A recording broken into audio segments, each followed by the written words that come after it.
Okay. Well, good morning. Good morning, everybody. And I'm so happy to welcome Jim and Mary as our newcomers today. Yeah, welcome. So today is the first day of the Lunar New Year. So I'm Vietnamese, so we celebrate the Lunar New Year. And the topic that I choose today is meditation for peace. And I just would like to say hello to anyone watching us online on YouTube as well. Now, before we go into the topic, I just wanted to clarify what we do here. And I had a patient of mine just last week when I advised him to do meditation for health. And I asked him to come to the center, and he said, "Is this a religious practice you're doing?" So I have to tell him that it is not a religious practice that we do here.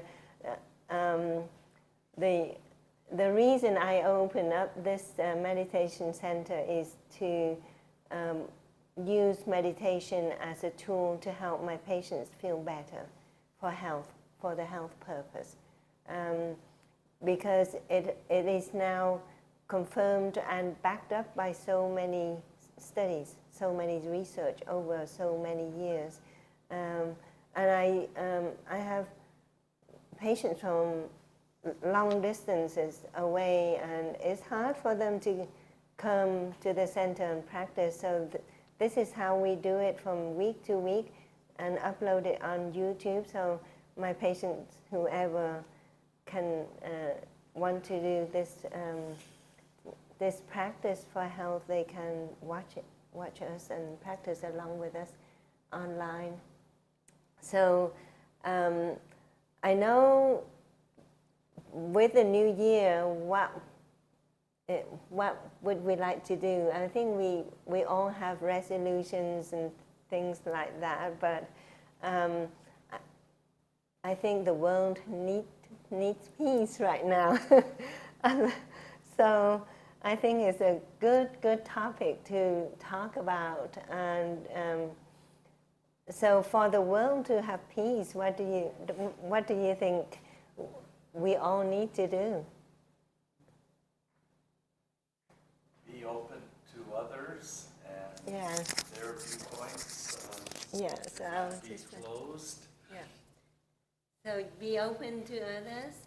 Yeah, yes. Yeah, and not to be closed. What do you mean by that? Not to think that your way of thinking and your way of doing things is the only correct way, but there are many perspectives to arrive at the same point, which would be, in this case, peace is what we're looking for. Yes, yeah. What about you, Jeff? What do you think we need to do? Just concentrate, just close your eyes and kind of escape to a different world, and that's just forget about conflicts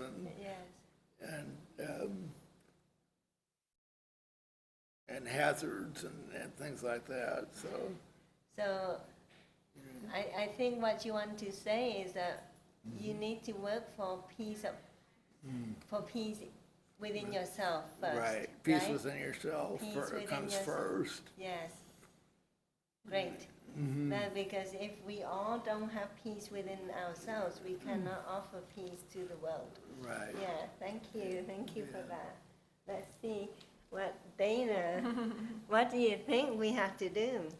Well, I think realizing that we're all different, and it's okay to have different opinions, and it's okay to have your own, but listen to the others, and just, we're all different, but we can cope together. Yes, yeah. As far as we're inside peace is the most important. That's true. Yeah, so it's the combination of the two. Have inner peace and be open to others' opinions. Well, right? Once you have peace with yourself, I think it's a lot easier to accept everybody else. Yes. Yeah. Yeah. Well, thank you. Thank you. And So you brought up a point about not judging other, not judging, non-judgmental. Which would go along with what I was thinking, Yes. which is to try to see things from others' viewpoint. Yeah. Without, I wasn't thinking of without judging, but that would be to not just see where you differ, but where you're similar, but try to see things how other people do that you might not, it might not be obvious to you. And if we Yes. can see the different perspectives, we can Yeah. figure out where we might be alike and look for truths, look for things that we can find that are true. Yes, yes. Yeah, thank you.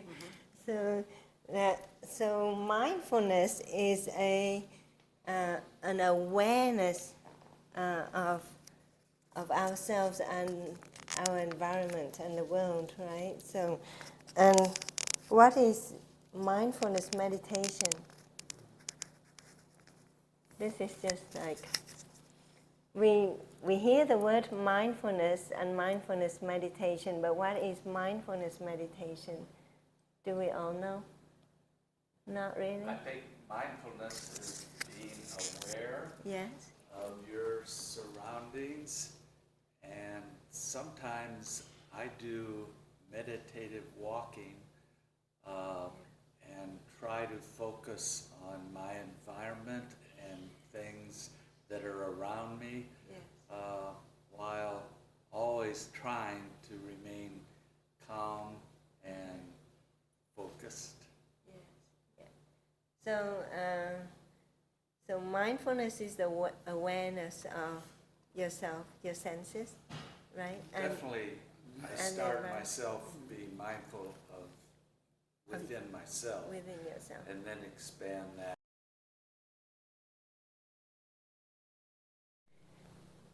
Did you want to say something, Jeff? He has good ideas there. Yeah. So mindfulness meditation is the practice of cultivating that awareness. So mindfulness is the awareness, but the mindfulness meditation is the practice to cultivate that mindfulness, that awareness.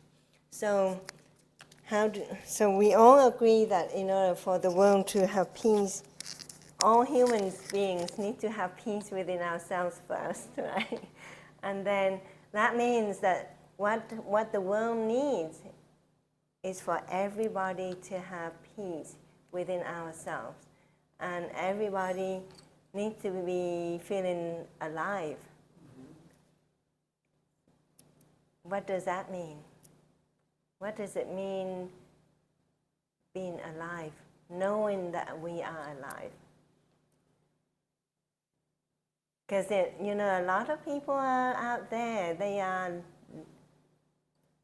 living, but they're not alive, right? Yeah.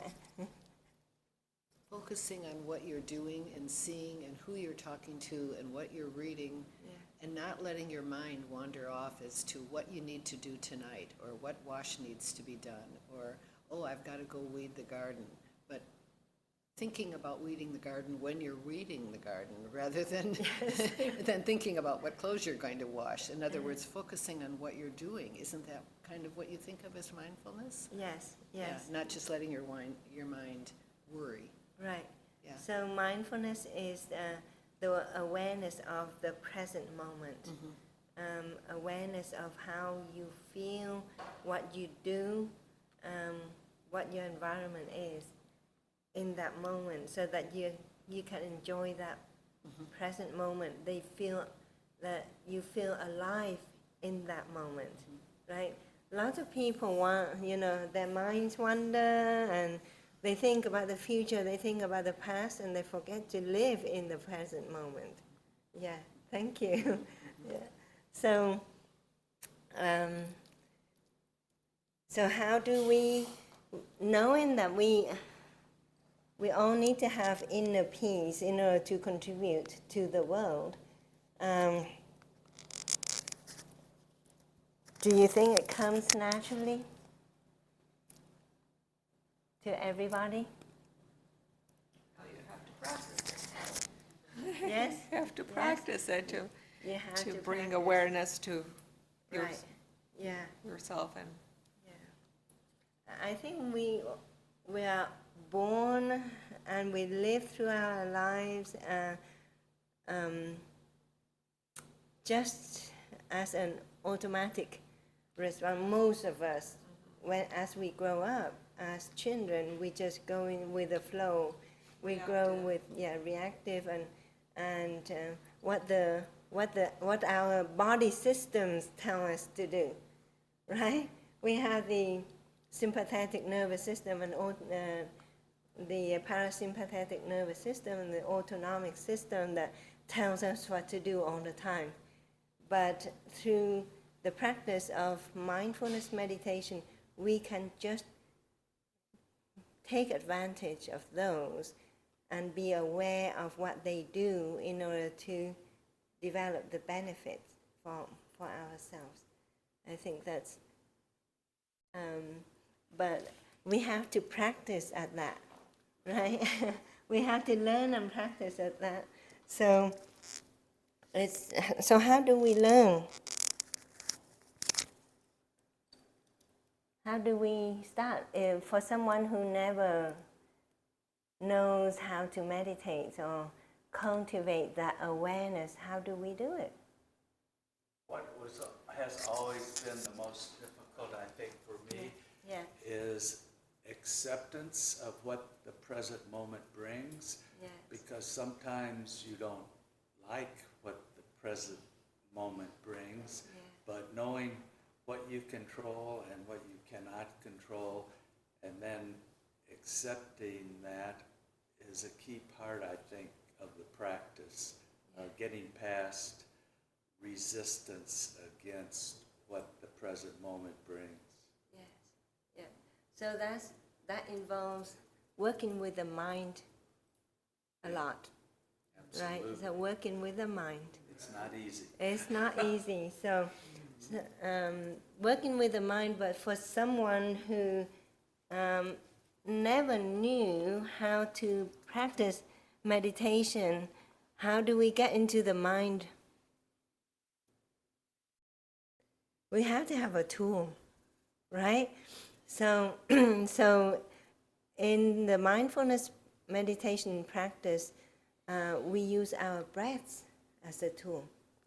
So we use our breaths as a tool to help us to start focusing our mind on one thing. But when you use your breath as the tool for mindfulness meditation, it will bring about a lot of health benefit.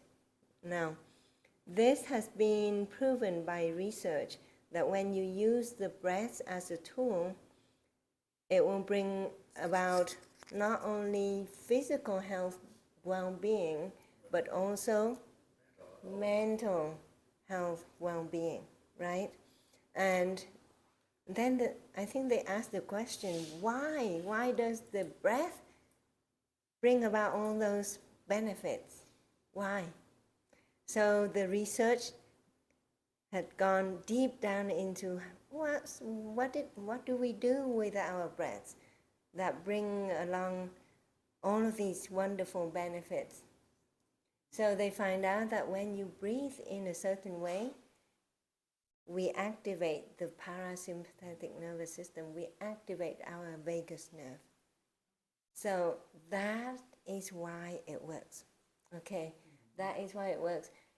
Every time you take a deep breath in, slow and deep, and expand your chest, and you hold it there, the vagus nerve gets activated. And we know the vagus nerve is a long, long nerve that goes from the brain down to the abdomen, and it has branches that goes all to all the internal organs. Yeah? So every time we take a deep breath in and we activate the vagus nerve, signals go to the organs, and then the cells start to work according to that signals. And then we have biochemical changes and physiological changes happening in our body every time the vagus nerve gets activated. So then it actually changes the balance in your hormones, right? So it will bring up your oxytocin level. It will bring up your endorphin level, and it will, improve your gut health, so your gut can start produce neurotransmitters that the mind uses. So it's a wonderful thing, right? So now we use the breath as our tool. That's the basic.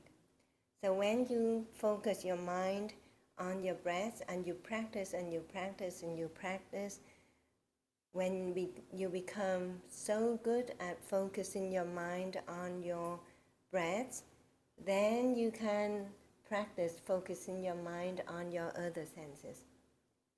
So we have other senses, right? The eyes, the ears, the nose, the mouth, the body.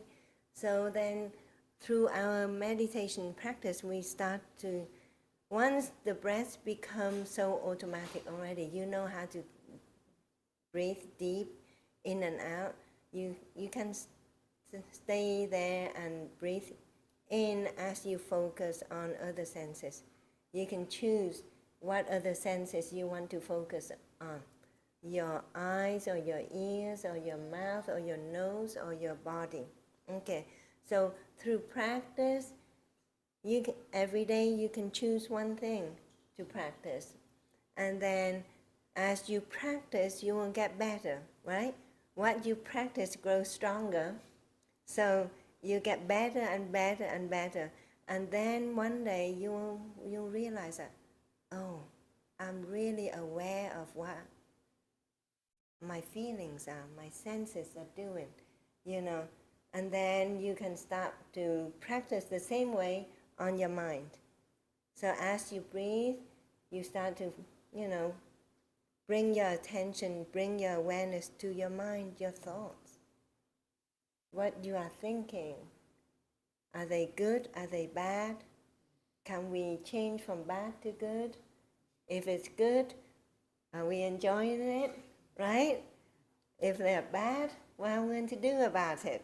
Okay, so but it takes practice. It really does. So today the topic is about meditation for peace. So I'm going to guide you through like a practice of bringing the awareness back into your body. We're going to do a body scan so that slowly we bring the awareness to our body parts, let's say, from head to toe. And then that will help us to just feel very relaxed. And when you feel relaxed, you feel peaceful, right? Okay, so let's start this practice by, I'd like to invite you to assume a very comfortable position. Now, in mindfulness meditation, we can do this in any position. You can do it sitting up, standing up, laying down, walking, okay? As long as you feel comfortable. Okay, so let's take a few deep breaths in and out. So deep, slow breath in. And slowly breathing out. Now, the slower your out breath, the longer the vagus nerve stimulation is going to be sustained. Okay, so deep breath in. And you can hold when you fully inhale, you can hold it there for 1 or 2 seconds or longer. And that is when you activate the vagus nerve. And then when you're ready, you breathe out. When you breathe out very, very slow. Okay? And then at the end of your exhalation, you can hold for 2 seconds. And then we just repeat that pattern of breathing for a few breaths, okay? Yeah, let's begin. Deep breath in. And slowly breathing out.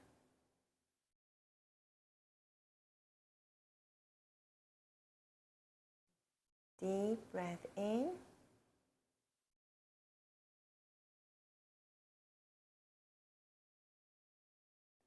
slowly breathing out.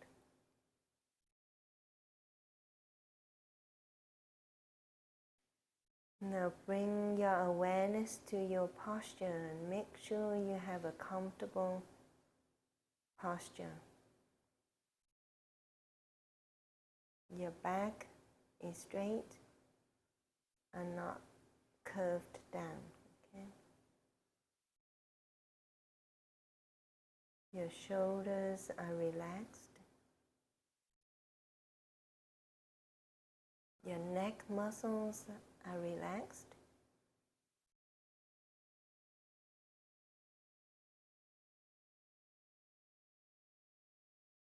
Your hips, your knees, your legs muscles are all relaxed and comfortable.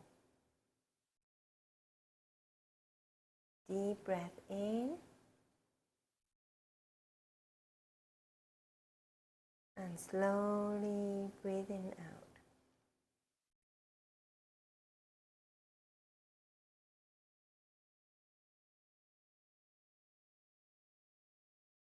You can close your eyes as you breathe, or you can open your eyes.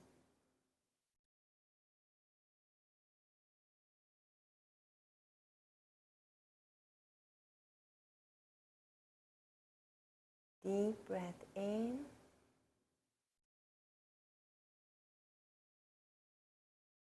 and slowly breathing out.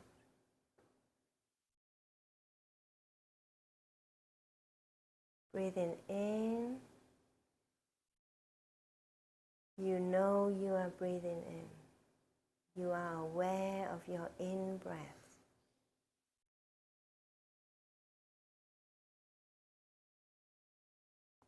Breathing out, you know you are breathing out. And you are aware of your out-breath.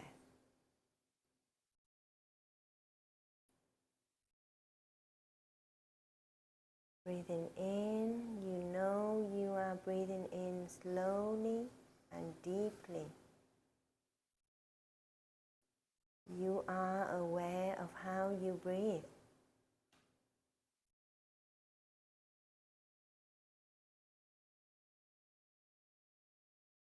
Breathing out, you know you are breathing out slowly.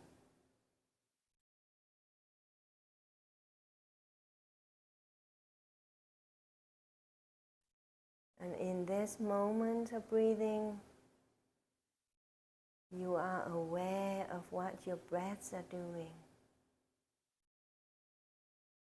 They are activating your vagus nerve.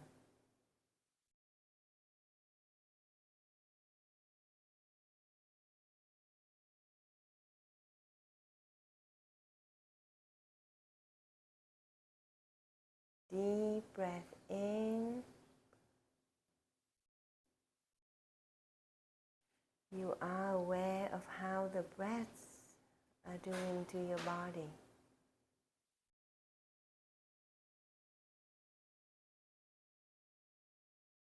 You are feeling more relaxed.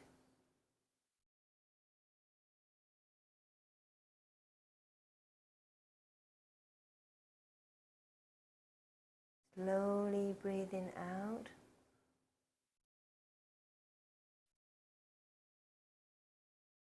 You are aware of what your out breaths are doing.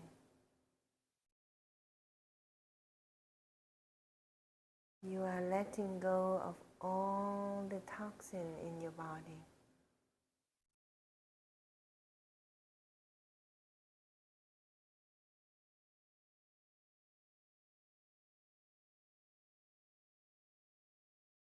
Breathing in, you know you are taking in as much oxygen as you can.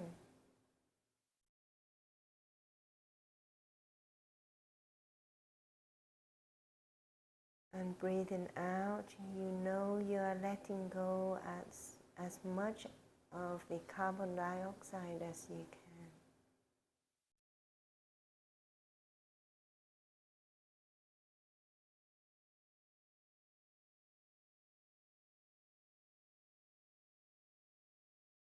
Deep breath in.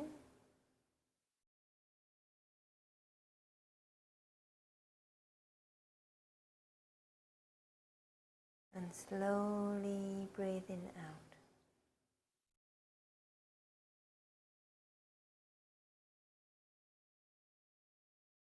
Now after that few minutes of practice, deep breathing in and out, I hope that you are now feeling relaxed and comfortable.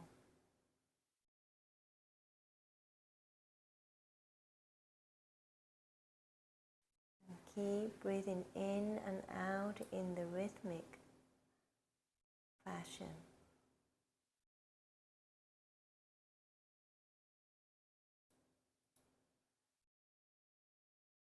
Let's start imagining there is a flow of light coming down from above.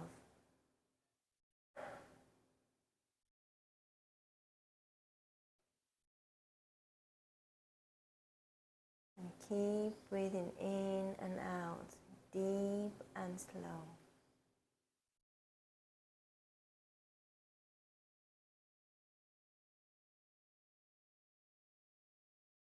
Now this light source of your favorite color is now touching your head.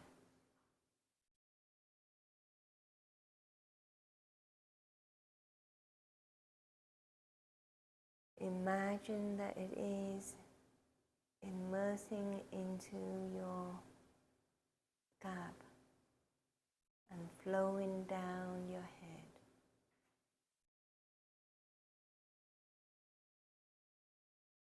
Imagine how it flows down to your eyes, your ears,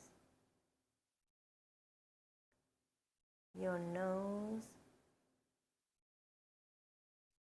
as you take deep breaths in and out.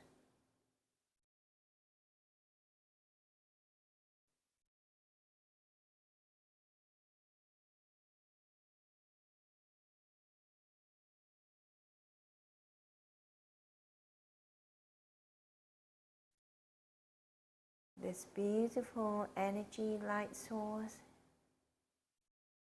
is now flowing down your neck.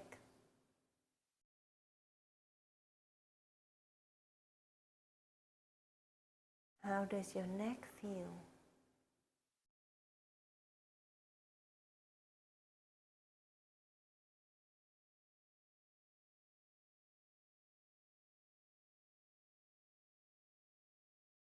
It is now flowing down to your shoulders,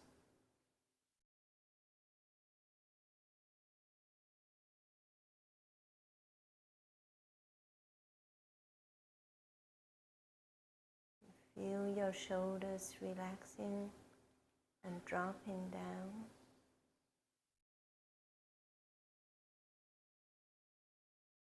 Deep breathing in and slowly breathing out.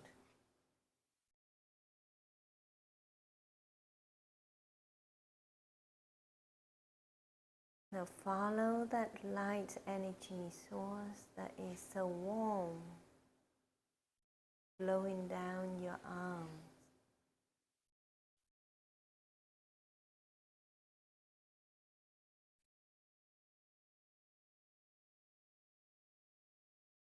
How it comes to your elbows,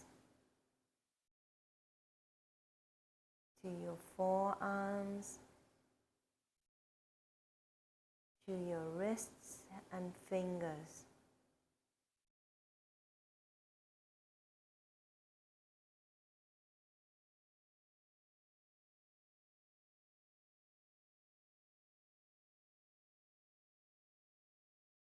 Deep breathing in and slowly breathing out.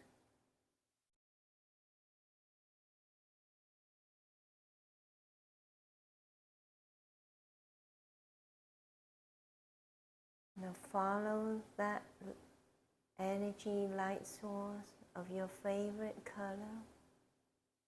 Imagine that it is now flowing down your upper body.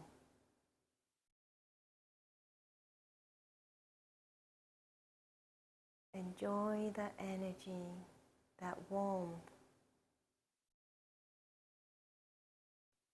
as it flows down your spine.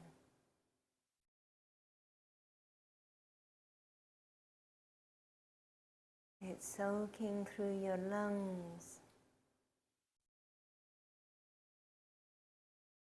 your liver, your spleen, your intestine,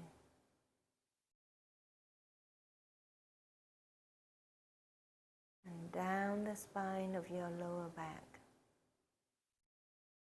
Deep breathing in and slowly breathing out as you follow that light source down your body.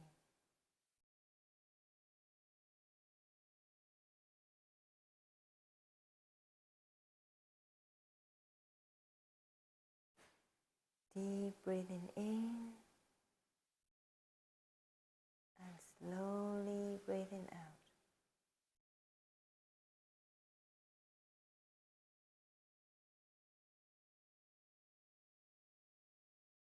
Now let's see if you can feel that energy light source coming down to your hips,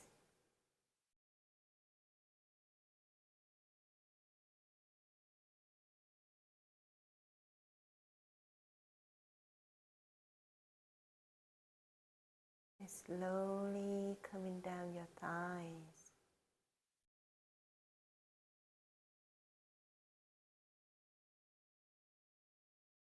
deep breathing in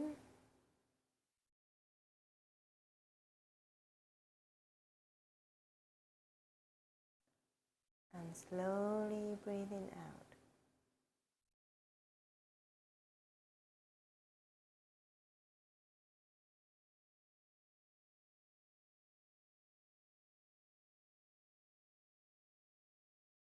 Feel that energy and that warmth immerse in your body and flowing down your body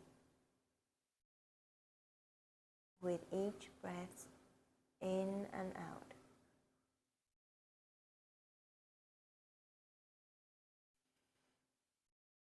Feel the energy on your knees, on your calves,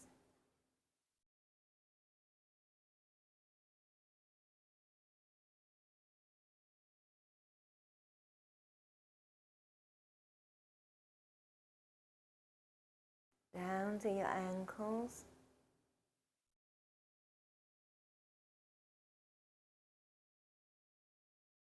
to your feet and to your toes.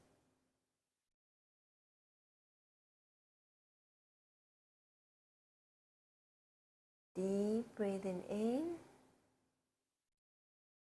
and slowly breathing out.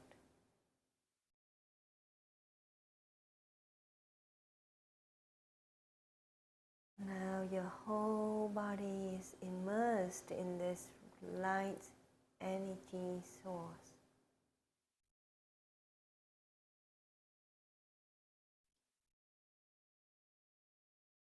Your whole body feels so light, just like the light.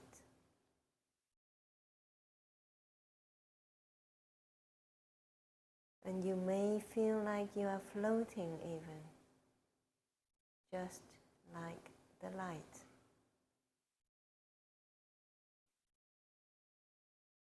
Take a few deep breaths in and out, slow and deep.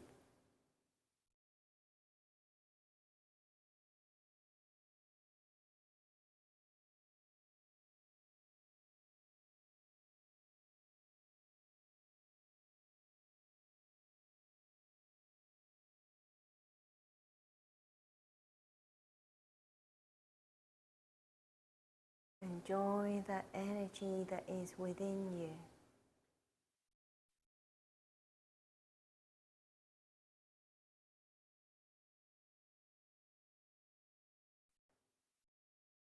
Now imagine that light energy flowing through your body and start flowing out through your feet.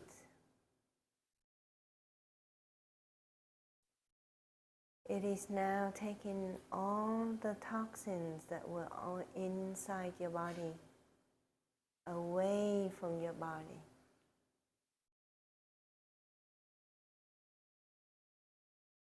With each breath in and out,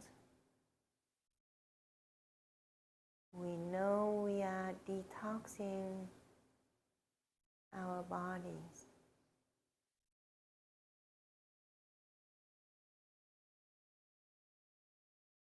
We let go of all of the negativities.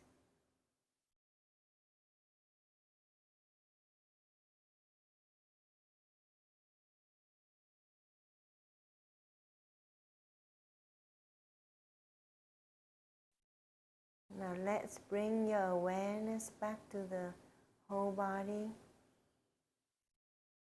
Bring your awareness back to your toes and fingers, and you can start moving your fingers and toes. Continue to deep breathing in and out. And start moving your arms and legs and shoulders. And start opening your eyes and come back into this room. There we are. So we did about 20 minutes of sitting meditation. That beats my 1 minute in the past. Sorry. That beats my 1 minute in the past. Really? Yes. Progress. So did you find your mind wanders as you practice? At first I couldn't help but focus on the trees. Yes, that's it. At first I couldn't help but look at the tree, the branches, the green, and then I did close my eyes, and then you could feel, and the breathing, the deep breathing is not something. I mean, it's something I do, but it was better this time. Yeah, it was better. Yeah. So you know how to use the breath as your tool. Right. Definitely. Yeah. And also the movement through the body, the slow movement through the body. I think I rush things too much. Yes. Right, Jim? So the body scan meditation helps us to cultivate patience. Mm-hmm. Yeah.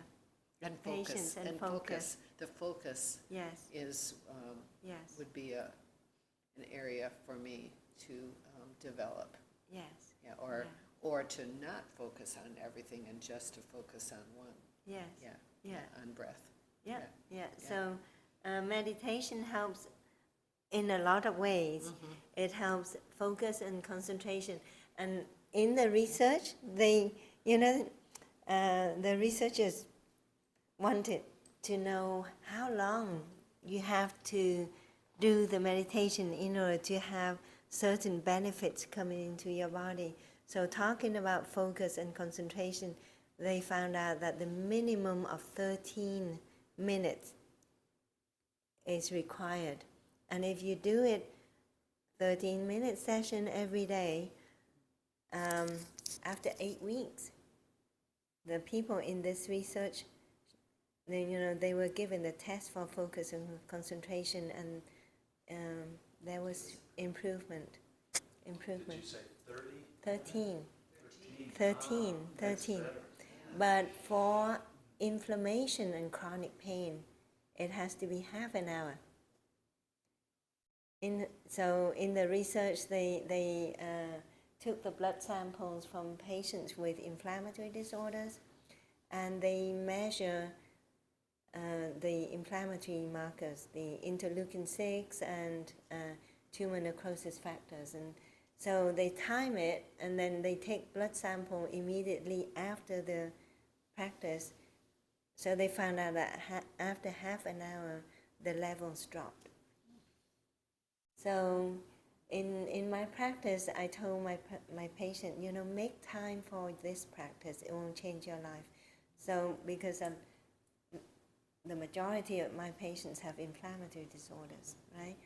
And so I said, okay, if you do only half an hour a day, it may take a long time to get the inflammation to go down. If you do 2 times a day, it cut that time a little bit shorter. If you do it 3 times a day, it cut that time even shorter.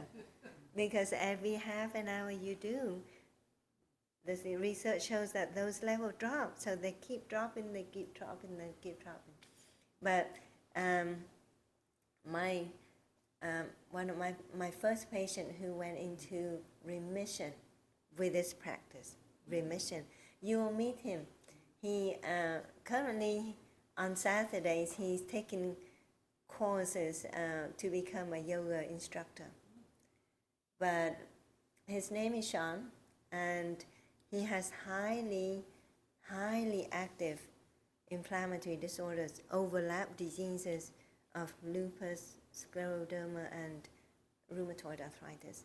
And Sean doesn't, he doesn't mind me sharing his story because he wants people to know. So he had a very, very poor prognosis. His diseases were so aggressive that trying 5 different drugs, the diseases continued to progress, could not halt it, could not reverse it.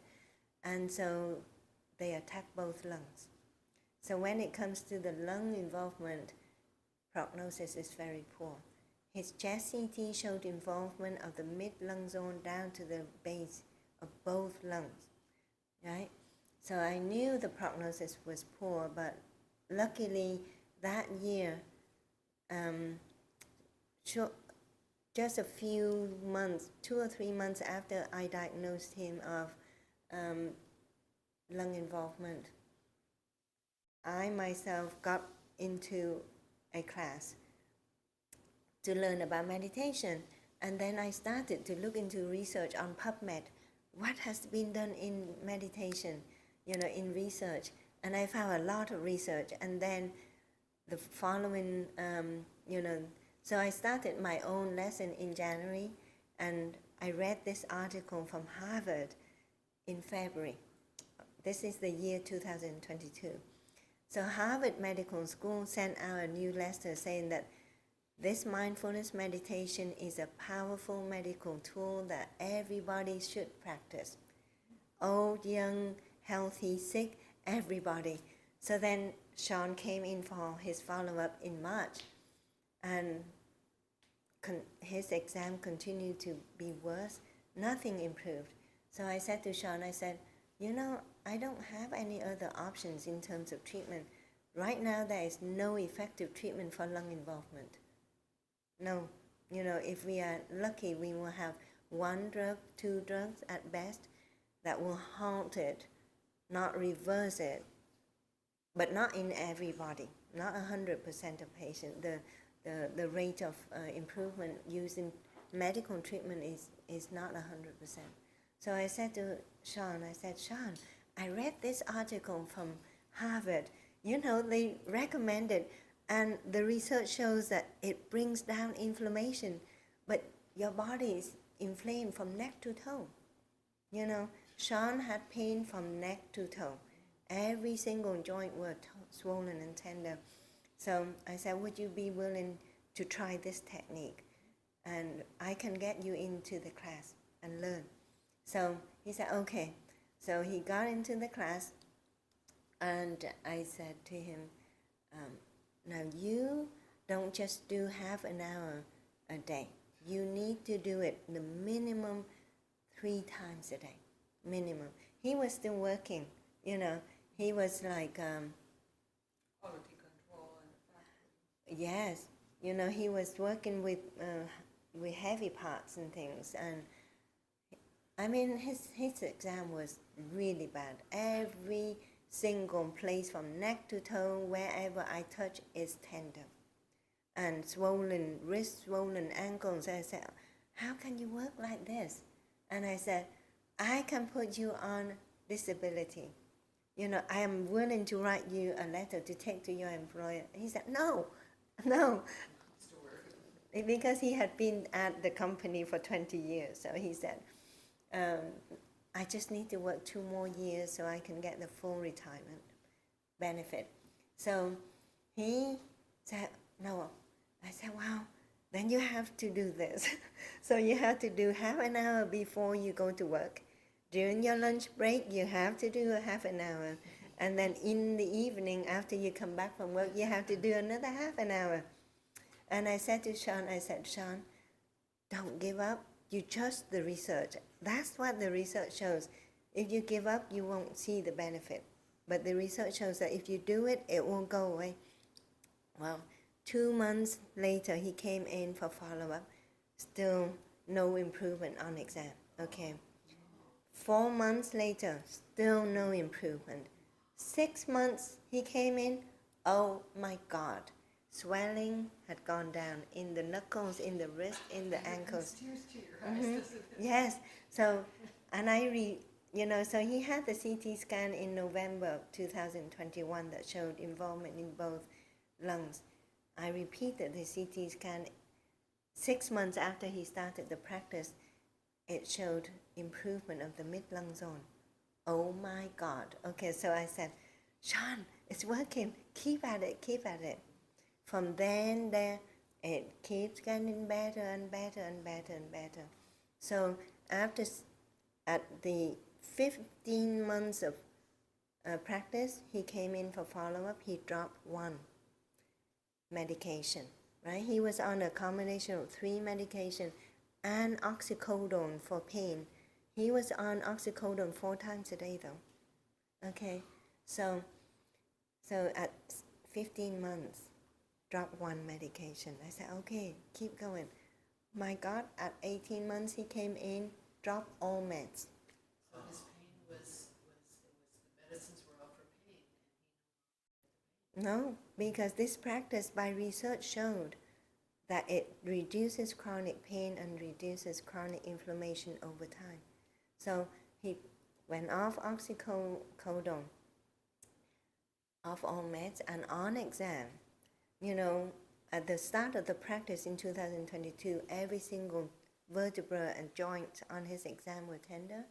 At 18 months, only 2 tiny joints in the toes that were tender.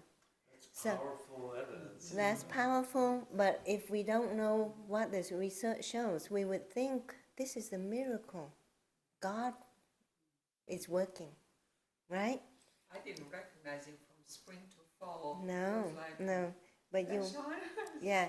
So he, in August or September of last year, he was able to get the full retirement benefit. So he had more time. And so he doesn't stop, now that he's in remission, he doesn't stop doing the practice. He continue. Rest of your life. Yeah. So he started to pick up yoga. Now, this is a miracle.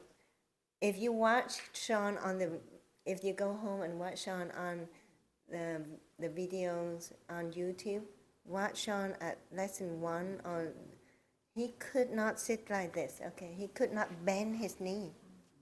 You will often find him on YouTube kneeling down, bending over. Okay, just feel comfortable. So since he took retirement, he joined the local gyms. And all the yoga lessons that they offered there, he attends.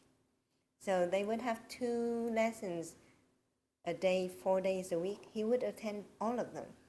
So, and the reason Sean is no longer coming to the practice with us, temporarily I hope, on the Saturdays, because he's now doing the course to become a yoga instructor. Imagine from not being able to bend the knee and now doing all sorts of poses.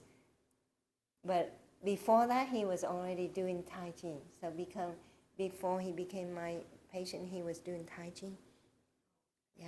Would that be helpful for him, Tai Chi? Tai Chi is a very slow practice, very, very easy.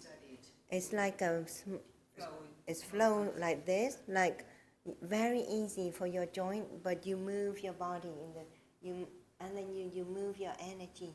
There's an energy flow in your body too. But Tai Chi has been extensively studied in research too. It's very good for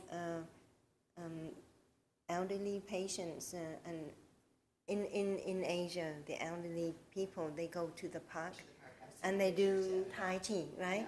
It's easy because it's not jumping it up and down or running on the treadmill or anything like that. Have you been able to motivate any of your other patients to follow that regimen?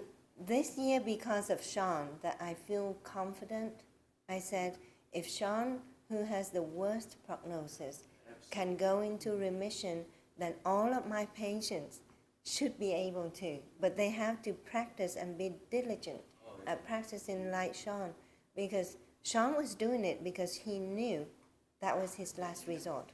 There is no way out, But other patients, they're not scared enough. They're not scared enough. I don't know if that's true or not. But when someone is given a very poor prognosis, maybe 5 years to live, what happened when your lungs is gone? You can't breathe. You go from 1 liter to 2 liter to 3 liter to 10 liters, and then you are gone. But that was the prognosis, right? But when people are fearful of their lives, then they won't do it. I think they're more committed to doing it. Yes, I have been able to. I think Dana is also my patient. Yes, and I think Dana found the practice helpful, right? Yes, and Yes, I try yeah. to do it 3 times a day Yeah. now. Yes. At least 2, but Right. there's days when I do it 3 Right. times a day. Yeah, and if you come, Rebecca, who also comes to practice with us too, she can tell you her own story. I mean, she has autoimmune diseases, but if it's not for this practice, she won't have the quality of life that she's having now. And also, recently this year, I have a beautiful story to tell though. So my patient, she's elderly, right? 70-something year old, off the charts, stress. I'm not telling the name on YouTube, so I'm okay. Okay, HIPAA. But anyway, off the chart stress. So she has to raise 3 grandchildren because of the social circumstances. The parents cannot raise the children. So at the age of 70-something, she has to raise 3 grandchildren. Money is limited, okay. And she has been a patient of mine for about 4 or 5 years. Off the chart inflammation, just like Sean. Pain from neck to toe, muscle and joint. Everywhere I touched, it's tender. Sometimes just slight touch like this would make her wince. And she tried so many different medications for these 2 inflammatory diseases that she has. And she could not get off prednisone. And you know how bad prednisone is for your body, right? She could not get off it. Could not, because she was so in pain. She's on tramadol or something for pain management as well. But she was miserable, and I had to give her additional steroid every time she comes in for a follow-up visit. And when I saw Sean going into remission last year, when this patient came in September, she was crying. She said, Dr. Tran, I don't want to live anymore. If it wasn't for my grandchildren, I wouldn't live. This, I said, tears running down her face and everything. And so in that moment, I said, oh my God, okay. The follow-up visit, we scheduled 25 minutes, but I said, I need to spend time with this patient. I need I need to calm her down. I need to talk with her. I need to, show her how to practice. And so the visit turned out to be an hour, but I was running behind, right? So then I taught her through how to calm down her mind and how to sound. And finally, I said to her, will you please promise me to do 2 things? Promise me that when you go home, you get rid of all the bad food. No more Coke, no more junk food. Number 2, make time for your practice. I taught her how to breathe. I literally taught her to meditate in the office visit. She lives far away. She can't come. So I said to her, okay, so you promise me you're going to do it for 3 times a day. 3 times a day. Half an hour each time. She said, okay, Dr. Tran, I promise. So then after she went, I said, it takes time, so you come back in 3 months. 3 months, she came in December. Oh my God, amazing change. So previously, every visit, her pain would be everywhere. Everywhere I touch muscle. The muscle tenderness that she used to have at every visit was reduced down to below the knees only. Nothing tender in the thighs, the arm, and then the joints that used to be all tender, now she has non-tender joints in her hands and feet. So for the first time, I didn't have to give her extra steroid. What else? I said to her, you are now ready to go down on your prednisone dose. Go down slowly. But she told me, she said, Dr. Tran, my granddaughters asked me, are you okay, Nana? So she asked her granddaughter, why? Why are you asking? So she said, well, you are not grouchy with us anymore. So it's actually changed a person because she's now calm. With this, yeah. So because the body now has high level of endorphin, right? That keeps the body calm and feeling happy. But for the first time, I saw her smile and laugh out loud. Right? She's not suffering.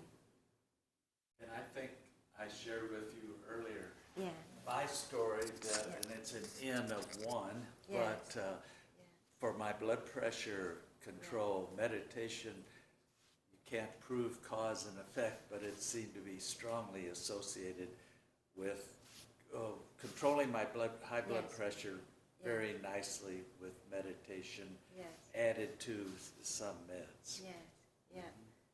That's I'm a true. firm believer. No, it is proven by research. I'll show you this. This is the article that I purchased from Harvard. It's Harvard Medical School. And it said, meditation for your health. But on the front page, they list a few things. This is just a few things that meditation helps.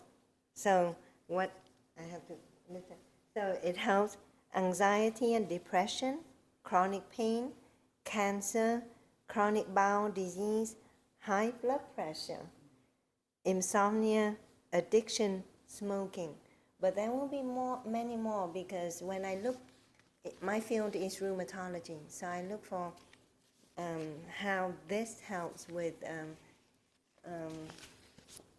lupus and RA. But now we know why it works, right? The vagal nerve stimulation. So then I put in the search on PubMed, vagal nerve stimulation with lupus or RA. Well, there are so many studies out there that show that vagal nerve stimulation helps to control the disease activity of lupus and rheumatoid arthritis. So it's evidence-based practice, what we're doing here. I was thinking Travis and Brooke, she has lupus. Yeah, yeah. But Rebecca, when she comes, she won't tell you the story about lupus. She has lupus, so. But she has been able to drop one medication already since she started the practice. To reduce the pain. Yeah, yeah. Yeah. Well, so we have been sitting down long enough. I'd like to guide you to do some walking meditation to get ourselves moving. But okay, yeah. So let's do some stretching before we take our walk. You doing okay? Can you stretch? Yeah. So let's do this, okay? We take a deep breath in and raise our arms up like this. And take deep breath in. And then slowly breathing out. And then we do a few more. Deep breath in. And breathing out. One more. Deep breath in. And put your arms out. And now you can do this. Okay, you deep breath in, you swing to the right. And breathe out, swing to the left. Breathe in, swing to you right, left, it doesn't matter. As long as you breathe in and out as you swing. Okay. Deep breath in to the right. Slowly breathing out to the left.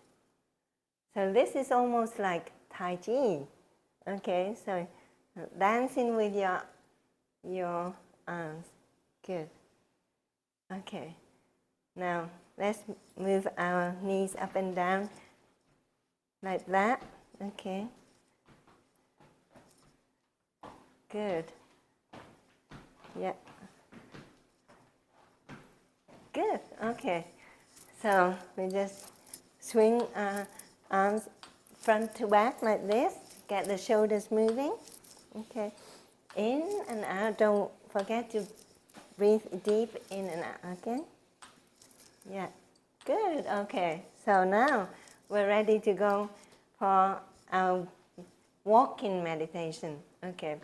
So we'll go in the circle like this. And I'm going to use the bell.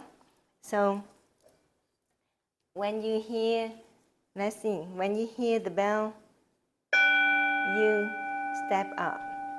And you can step up with your right leg or left leg, it doesn't matter. So with each sound you step, okay? Okay. Now, only step up when you hear, okay. Yes, okay. So this is kind of training your hearing sense and then controlling your breath. So Okay. we step out and stop then? Yeah, you can. Okay, so breathe. So take one step up and breathe in. And step up, breathe out. Okay, so like this. One step up and breathe in. Okay. Step up and breathe out. Okay. So step up. Step up. Okay. Or do you prefer me guide you with words instead of the bell? Is it hard for you to follow the bell yet? I think probably hard for me to follow either one. I'm kind of stumbling around here, but I get Okay. it, yeah. In the learning mode. Okay, so deep breath in, step up. Slowly breathing out, step up. Deep breath in, step up. Slowly breathing out, step up. Okay. Deep breath in.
forget to take deep breaths in and out as you walk.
One more circle.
Okay, yep.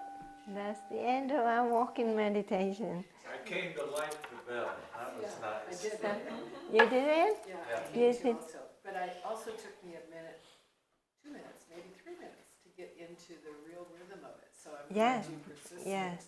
Yeah, that's why, when we practice, some people practice for just a couple of minutes, 5 minutes, but really you have to practice longer so that you can get to the stage where you are good at. Because every time you do the practice, 2 to 3 minutes, you're just getting into it. Yeah, so. Thank you again. Right, yeah. So, thank you for coming and join us. So if you know of anybody who would benefit from this, we offer the teaching for free here. So they come for a few weeks, know how to do it. They take it with them, have the skill and practice every day. I think we do know some. Yeah, because this is different. And Jeff, are you okay? You comfortable? Would you like to sit down, or are you okay? You good standing up? This is the longest I've seen him walk. Walking, yes, yes, yeah, and standing as well. Yes, yeah. There are many apps on YouTube, but the apps, when you use the apps, you become dependent on the apps. Here, when we teach, we have the discussion, so it helps people to start thinking, using the minds, and then that's why they can practice anywhere without the use of the apps, right? They already have it here. They have the skill right here, and they can do this anywhere, in any position. You can do it on the airplane, you can do it in the airport. I do a lot of the breathing while I drive, because I drive a lot, so when you drive, and I know I have an hour to get somewhere, at least half an hour I can do this.